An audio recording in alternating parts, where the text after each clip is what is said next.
केंद्र सरकारकडून साखर उद्योगाला दिलासा। केंद्र सरकारने ऊसाचा रस, साखरेचा पाक यापासून इथेनॉल निर्मितीवरील बंदी उठवली।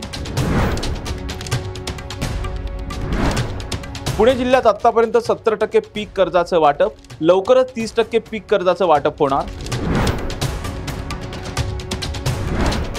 लवकरच राजकोटमध्ये शिवरायांचं भव्य स्मारक उभारणार, स्मारक उभारण्याचा निर्णय झालाय, उपमुख्यमंत्री अजित पवार यांची माहिती।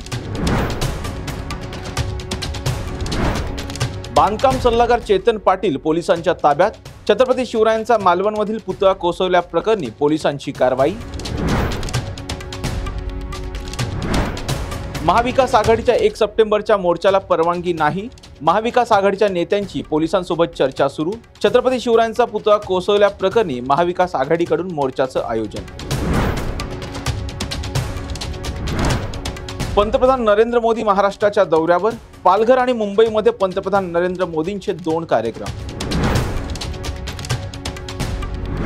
जितेश अंतापूरकर यांचा आमदारकीचा राजीनामा, नांदेडमधील देगलूर विधानसभा मतदारसंघाचे काँग्रेसचे आमदार लवकरच भाजपमध्ये प्रवेश करण्याची शक्यता। राष्ट्रवादीच्या नेत्यांसोबत बसलो तरी बाहेर आल्यावर उलट्या होतात, मंत्री तानाजी सावंत यांचं वादग्रस्त वक्तव्य। हाफकिनला माणूस म्हणू शकतात, खेकड्यामुळे धरण फुटलं म्हणू शकतात, तानाजी सावंत काहीही म्हणू शकतात, मंत्री तानाजी सावंत यांच्या वादग्रस्त वक्तव्यावर अमोल मिटकर यांची टीका।